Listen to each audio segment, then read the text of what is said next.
அது உலகம் ஆரம்பிக்கப்பட்ட புதிய காலப்பகுதி.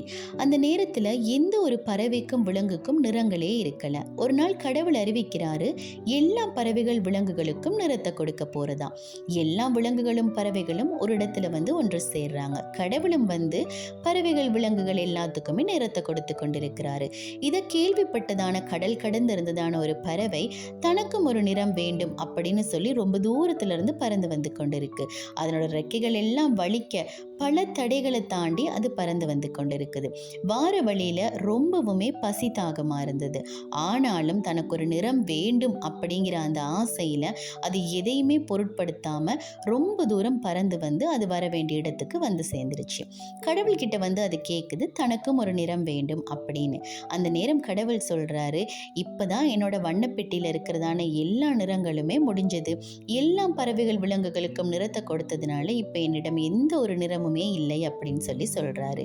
எனக்கு ஏதாவது ஒரு நிறமாவது தாங்க, ரொம்ப தடைகளை தாண்டி ரொம்ப தூரம் நான் பறந்து வந்திருக்கேன் அப்படின்னு சொல்லி கேட்கும்போது கடவுள் சொல்றாரு, சரி கொஞ்சம் பொறுமையாயிரு, என்னோட வண்ண பெட்டிக்குள்ள ஏதாவது ஒரு நிறம் இருக்கான்னு சொல்லி நான் பார்க்கிறேன் அப்படின்னு சொல்லி கடவுள் பார்க்கும்போது எந்த ஒரு நிறமுமே இருக்கல. எல்லா நிறங்கள்லையுமே அங்கங்க கொஞ்சம் கொஞ்சம் இருந்தது. எல்லா நிறங்களையுமே ஒன்று சேர்த்து அந்த நிறத்தை கொடுக்கிறாரு அந்த பறவைக்கு. அந்த பறவை வேற எதுவுமே இல்லைங்க, பஞ்சவர்ண கிளி தான். இதே போலதாங்க எங்களுடைய வாழ்க்கையிலும் நாங்க பல போராட்டங்கள் தடைகளை தாண்டி வரும்போது விரக்தி அடைந்து போகிறோம்.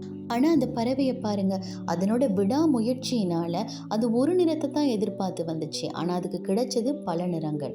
எங்களுடைய வாழ்க்கையில இதே போலதாங்க, எங்களுடைய இலக்கை நோக்கி நாங்க பயணிக்கும் போது அநேக தடைகளையும் போராட்டங்களையும் தாண்டி போக வேண்டிய சூழ்நிலை ஏற்படும். அப்படியான நேரத்துல நம்ம விரக்தி அடையாம விடாமுயற்சியோடு நம்ம முயற்சி செய்யும் போது கண்டிப்பா எங்களுக்கான வெற்றி அது ஒருபோதும் தடைப்படாது. வேதவசனம் கூட இப்படியாக சொல்லுகிறது, நிச்சயமாகவே முடிவு உண்டு, உன் நம்பிக்கை ஒருபோதும் வீண் போகாது என்பதாக.